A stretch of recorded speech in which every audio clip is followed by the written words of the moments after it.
One of the most common pitfalls that I see hobbyist League of Legends designers fall victim to is the burden of knowledge.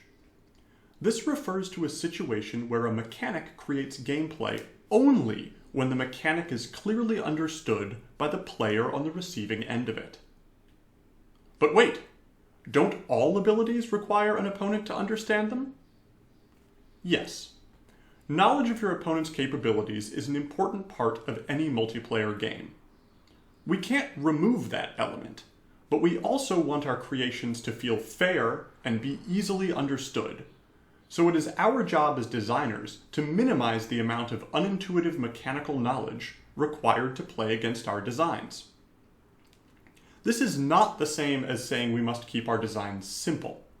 Champions like Akali, Azir, Katarina, Nidalee, and Qiyana are complex champions with a lot of room to demonstrate mastery and meaningful performance gaps between new players and experienced players.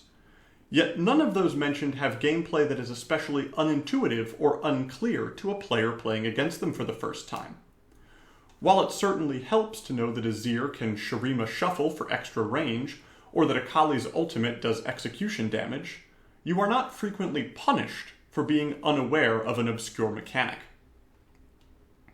Where the burden of knowledge becomes an issue is when it leads to player frustration or confusion. A classic example can be found in the hero Bloodseeker from Dota. His ultimate, Rupture, deals damage to a character, and then deals additional damage based on the distance that character moves while the debuff is active. While this sounds simple and easily understood, it fails to account for the fact that moving is one of the most common elements in Dota's gameplay, and players will default to moving frequently. Players who have not read through Bloodseeker's abilities may think that Rupture is nothing more than a very powerful damage over time effect. And even if a sharp-eyed player notices that the damage stops when they are crowd controlled, it still is not immediately apparent that the damage is tied to movement. Looking back at League, two examples that stand out are Aphelios and Illaoi. Aphelios, for all his complexity, is decent at mitigating the burden of knowledge. His abilities are relatively straightforward, and most of the challenge in playing against him comes from simply identifying and playing around which gun is which in a hectic fight. The main exception to this are his mini-chakrams, which generate whenever he uses the active from Calibrum, Severum, Infernum, Crescendum, only when Crescendum is the offhand weapon, and Moonlight Vigil, only when Crescendum is the main hand weapon. Already we've introduced a few edge cases about when and how chakrams are generated, and we still haven't accounted for the fact that these abilities all generate chakram at different amounts based on different circumstances, and none of them generate chakram if Crescendum is not one of his two active weapons. Since the mini-chakram can add 100% of Aphelios' bonus damage, and more, to every one of his basic attacks, an opponent who does not understand precisely how and under what circumstances chakram are generated can find themselves torn apart by an Aphelios who suddenly has an enormous damage boost from something as simple as using Infernum's active on a minion wave. Without reading Aphelios' kit in its entirety, it is extremely difficult for a player to understand what is happening in this situation and how to avoid it. And that's an indicator that a design change may be beneficial. Moving on to Illaoi, her current design is fairly easy to understand, but in past seasons her Test of Spirit contained a little-known mechanic that could meaningfully impact fights against her in an unclear and unpredictable manner.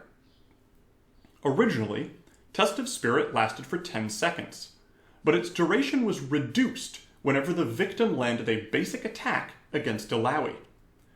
As there was no visual representation of this shortened duration, the result is that the duration of Test of Spirit could appear inconsistent to the victim, and many players failed to realize that in some situations, the best reaction to being hit by Test of Spirit was to rapidly attack Illaoi instead of running out of the area or splitting away from the spirit. When players cannot reasonably determine their options in playing around an ability without referring to the League wiki, it is a good sign that your burden of knowledge is too high. Compare these examples to Fizz's Playful Trickster or Morgana's Black Shield. Playful Trickster is certainly frustrating the first time you whiff a spell due to the untarget ability, but you learn incredibly quickly how this mechanic works. Black Shield is a bit more complex, but it's still fairly apparent after a handful of interactions that it blocks crowd control while it persists, and the coloring and visual design of the shield aid in recognizing that it only blocks magic damage. While both do have some knowledge requirement, again, something that's unavoidable, this knowledge is reasonably gained after just a few interactions with the abilities, and easily refreshed by the same interaction if a player has forgotten. Keep examples like these in mind. It's common, probably too common, to want to design deep, complex mechanics that demand mastery from your players.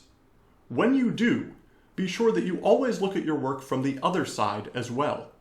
Think about how a player might feel playing against your design without knowing its precise details.